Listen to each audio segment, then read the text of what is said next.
Welcome back to part two. Now, in true rock and roll tradition, our next guests have interrupted their UK tour to be with us, especially on the programme this evening.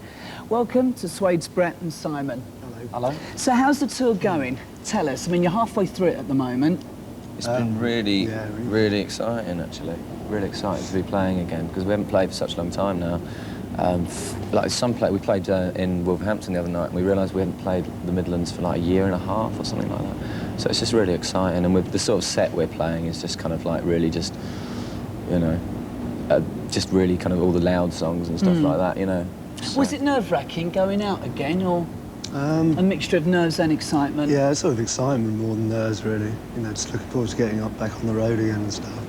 And the fans are just more crazier than they were before. It's brilliant. Yeah. He had his shoes stolen the other night. That was about. Yeah, we have quite a few. It gets quite physical. Lots of the shows, but they're great. It's all kind of in the best possible taste. Yeah. When you say physical, what do you mean by physical, Brett? What, being punched, being groped? Well, I've got a lot of bruises up and down my arms, actually. Well, you can't really see them too well here. Oh, there are a few on that side there, though, yeah. Yeah, I've got scratches and stuff like that. But no, the crowd just get really, really into it and stuff, you know. It's been really good. Everyone's been really kind of uncynical and really sort of, really just up for it. Well, let's talk about the new album, Dog Named Star, if we can, first of all. I mean, how far, you know, as far as you guys are concerned, how does it compare with the first one, you know, kind of mood-wise, you know, lyrically? I think it's a lot better. Definitely a lot better. If people like the first album, I think they'll like this one a lot more. If people didn't like the first album, I think it's a possibility they might like this one. It's a lot more kind of inventive, and I think there's a lot more contrast on it. I mean, there's songs that are kind of really garagey on it, really stark and quite sort of punky on it, and there's things that are really lush and really ambitious. Let's talk about the Bernard thing if we can, and you know, kind of get that out of the way. I mean, how far back was that brewing? About a year and a half, probably. Yeah, quite a long time, really. So consequently, how did that affect the recording of the album? It was recorded in quite sort of unusual circumstances, in that while Bernard was in the band, he played his parts on the songs in a very separate way, because things had broken down pretty much between the rest of the band and him. He played his parts on the tracks and left, and we took them from there. And because there had been sort of troubles brewing in the band and stuff like that up until then, the rest of the album was completed in a really kind of harmonious atmosphere, which was great. Yeah. It's important that not everything you do is always really full of strife and full of pain, because it makes for music that's really uptight, and I don't necessarily think music should always be too uptight, really. And we have made two quite intense albums in lots of ways, but I don't want every bit of our music to always be like that. Let's go back to the album. I mean, in particular, the single, which I think you've sort of described as being the, you know, as far as you're concerned, the Wild best. Ones. Yeah. As being the best Suede song so far. Yeah. Why do you feel that? I don't know. I think it's. I don't know. It's first single for me that we've released that I've been completely 100% loved. There's a lifeline slipping as the record plays.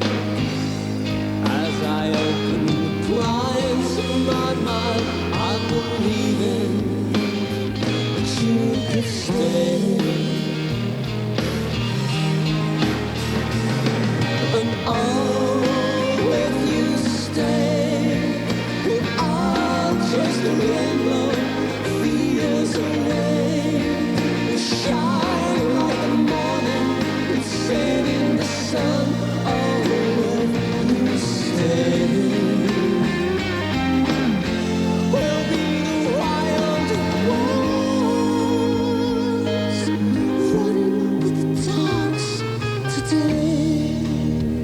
Done sort of two sorts of songs, and one of the songs has been the kind of like, you know, the kind of bubble gum sort of like guitar songs, and the other songs have been the kind of like, you know, wrist slashing kind of jobs, you know, and this kind of like combines the two sentiments quite nicely. Another couple of the songs are sort of written from the perspective of a housewife. The Two of Us and Still Life, as Sleeping Pills was as well.